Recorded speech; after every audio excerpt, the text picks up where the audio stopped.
Hello viewers, আসসালামু আলাইকুম। Welcome to শেষ সকাল ব্লগ।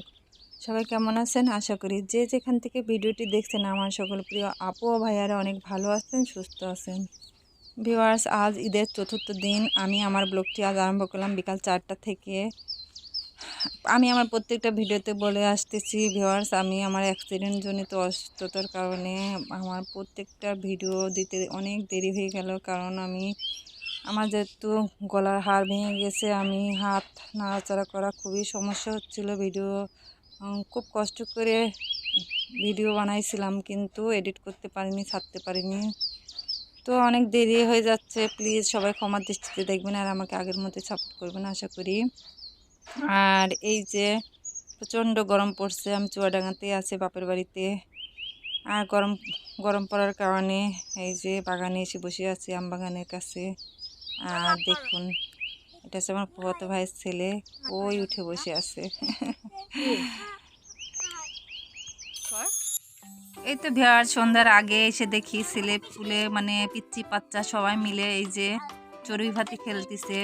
তারা খিচুড়ি খাবে, খিচুড়ি রান্না করবে। আর এই যে আমাদের নাইমা বুড়ি সব কাজে এক্সপার্ট। নাইমাই রান্না করবে এখন। এই যে এক এক করে সব মশলাপাতি দিয়ে দিচ্ছে, খিচুড়ি রান্না করবে তাই এলাচ দিচ্ছে। এই তো, তারপর আস্ত জিরা দিয়ে দিল। ছোটোবেলার কথা মনে পড়ে গেল, আমরাও কত খেলেছি এরকম, তার ঠিক নেই। আর আমাদের বাসায় আগে আমরা চড়ুই ভাতি খেললে আমিই রান্না করতাম। এই তো তেল দিয়ে দিল। যে কলা পাতা নিয়ে এসেছে, এই কলা পাতায় পিচ্চি বাচ্চা পিকনিক করতেছে, খাবে। ভিউয়ার্স, এই তো মাটির চুলায় রান্না বসিয়ে দিল। এই যে খুন্তিটা গরম হচ্ছে, খুন্তিটা তোর। তারপর আর কি, আমার খেয়ে দিয়ে তো কোনো কাজকর্ম নেই, বসে বসে ওরা রান্না করতেছে আর আমি দেখতেছি। এই তো, তারপর আমি একটু নেড়ে চেড়ে দিলাম। এই যে আমি একটু নেড়ে দিচ্ছি, ওদের হেল্প করতেছি আর কি।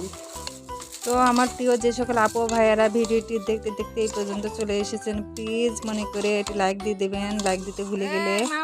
আর যারা যারা আমার চ্যানেলটি সাবস্ক্রাইব করেনি, সাবস্ক্রাইব করে পাশে থাকা বেল আইকনটি অন করে দিবেন আশা করি।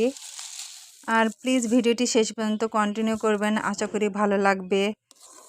এই তো আমি ভালো করে খিচুড়িটাকে একটু নেড়েচেড়ে কষিয়ে নিলাম।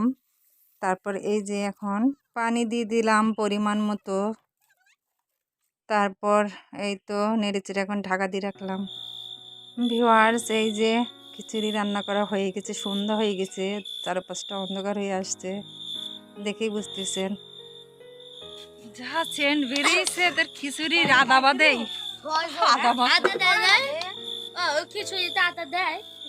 আমার মতে একটা হাত ভাঙা।